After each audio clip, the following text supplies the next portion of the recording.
Live on your sideline, I am Corey Miller, and well, we made it to basketball season. With temps this low, not a moment too soon. However, we do have a bit of football state championship intrigue left in the St. Louis area.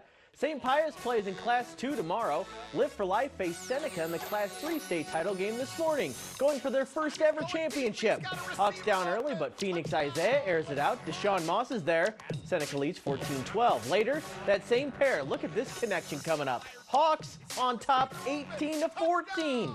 Seneca took a second half lead, but Live for Life forced a fumble on the 1-yard line, down 7 with a minute left to give themselves a chance. However, it would come up just short. Hawks cannot tie it up as Seneca wins 33-26, ending a stellar season for Live for Life. Now to hoops. East St. Louis home opener celebrating 1,500 program wins pregame in front of a packed house as Jamison White and the Flyers hosted Edwardsville. Tigers would fire first from distance. Micah Butler. That's good for Edwardsville. Then J-Mo White getting into it. Little step back, little fade. Oh yeah, that's smooth. That's good for 2. Later on, White's going to dial up from distance as well. The Penn State commit gets that one to go for 3. Flyers kept on firing from 3. Terrion Webster. Yeah, that's good to go. But the shooting star of the first half was far and away Edwardsville's Brady Niemi. The man could not miss in the first half. Look at some of these long-distance bombs. He was sinking them left and right. Didn't matter if somebody was in his face. He was getting them to go. However, East St. Louis stood tall at home with a 68-60 victory. Collinsville hosting Alton at Fletcher Gymnasium. Nice early season Southwestern Conference battle. And the K-Hawks are ready from the tip-off. Literally. The tip goes right into DeAndre Brown's hands, and he gets things started for Collinsville. Later on, Chase Wilkinson going to drive, float, beat the shot clock for the K-Hawks. But here comes Alton. Samaj Stampley is one of the most electric players around. He converts on this wild shot right there for the Redbirds. Then Alton expands their range just a little bit. Ryan Howard, that's good for 3 from the corner. It's going to be Stampley chipping in with a 3 of his own. Alton goes on the road, takes down Collinsville 65-43. Let's check out a Parkway battle. Central Colts on the road at the North Vikings. First for Central, Colin Applebaum is going to find Denelli January in the corner for 3 and the foul.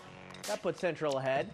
Next, it's North's Graham Bader knocking down a 3. He's pretty pumped up about it, too. That cut into the Central lead.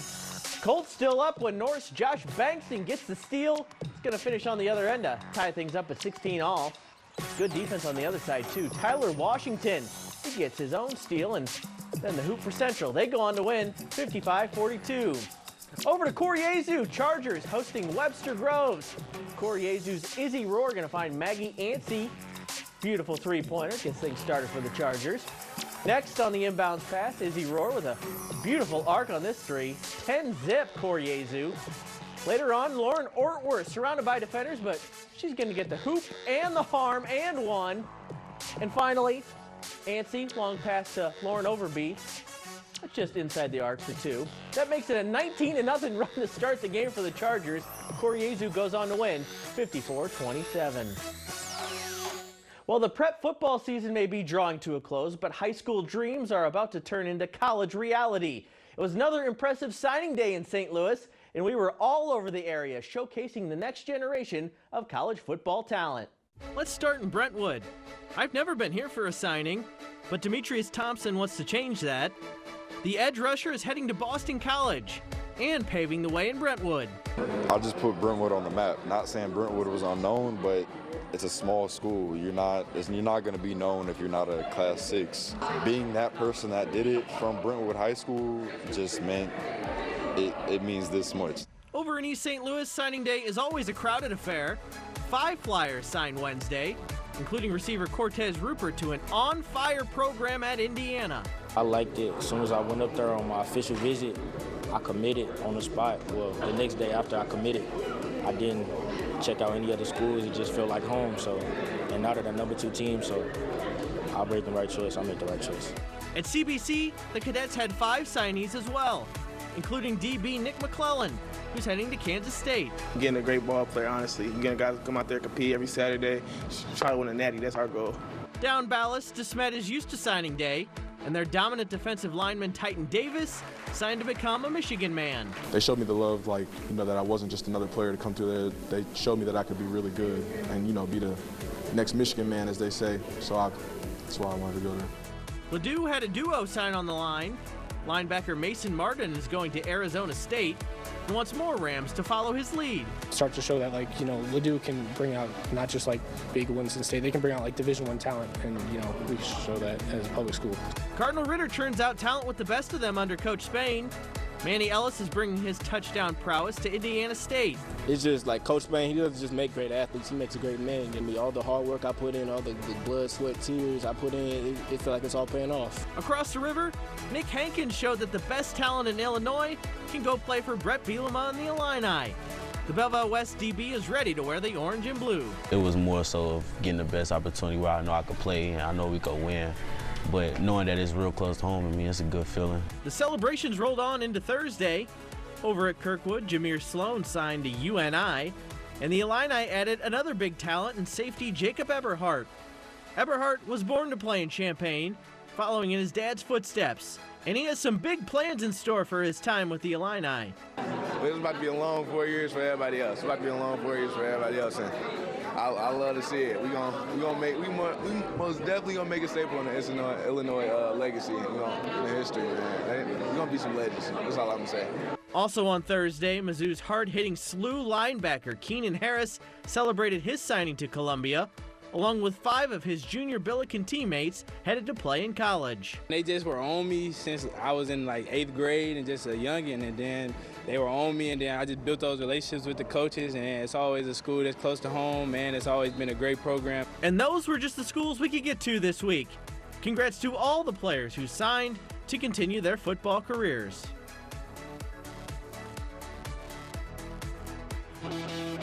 Well, it's about to be a Saturday to remember for college soccer in St. Louis. We'll check in with 2 teams playing for a berth in the Final Four and another going for a national championship after the break.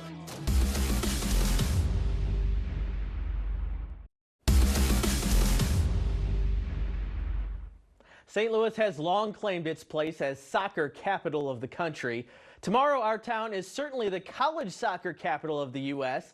We have 3 teams in action in the NCAA playoffs at all 3 levels of competition. The SLU men are playing Akron for a trip to the D1 Elite 8 at noon. The Billikens have already played the Zips once this season, falling 3-0. That was the last time SLU lost a game. The Billikens haven't made a Final Four since 1997. If they're able to get some revenge against Akron, that 28-year streak will be history. We were on 2 days rest. They were on 3 days rest. They were at home. They lost their 2 prior. We were on a little bit of a winning streak, and I think a little bit psychologically, I don't think we were able to reach the levels they were from an intensity perspective. And I don't think it really changed our path, changed anything that we, needed to fix. I don't think it was a matter of that. I think it was us just going out on the day and executing what we needed to do. The UMSL women will face Washburn Saturday at 1 p.m. for a trip to the Division II Final Four. The Tritons are in the middle of the best season in program history, but it didn't always look that way. After adjusting to a brand new coaching staff and overcoming some early season losses, the Tritons are just a game away from a Final Four and then possibly a national championship. It would mean everything. That's our goal. Our goal is to win it all. We got big goals, and we're ready to achieve them and take it game by game. And it would just be really special for all of us, and I'm really excited. I mean, yeah, it would be unbelievable, especially in this first season. It's just been such a magical ride. But I think it would really solidify in our players' eyes that they are top players in this country. I think they feel that, they see that. Naylor's kick kept out by Lanthier. WashU back into the championship game for a 3rd straight season. And for the WashU women, it's a return to the national championship game. That's how it sounded as the Bears beat Chicago in the D3 semifinal on Thursday.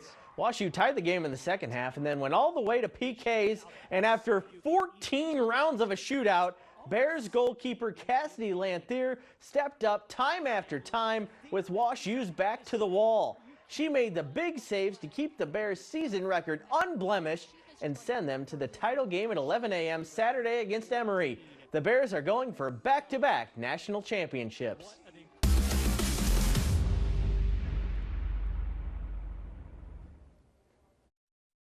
Old Man Winters back around. They lit up the Christmas tree downtown. Sparkling lights that fill the season. Anticipation, celebration, I hear sleigh bells ring. Children sing Christmas songs. Happy holidays from Channel 5.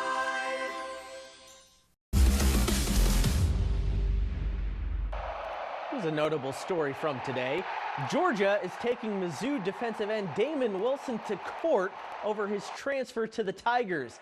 Georgia's trying to get $390,000 in damages for Wilson exiting his NIL deal early with the Bulldogs. This could be a significant case going forward in college athletics in the era of the transfer portal. Wilson had 9 sacks this past season at Missouri. Some news from our professional soccer team today. Technical director John Hackworth is moving on from City SC. Hackworth is the new head coach for the men's program at the United States Naval Academy. Hackworth has been a staple at City SC since the club's early days and acted as interim head coach in 2024 after the firing of Bradley Carnell. City SC has yet to name a new permanent head coach for the 2026 season. That will do it for 5 on your sideline tonight. I am Corey Miller. Have a great night, St. Louis.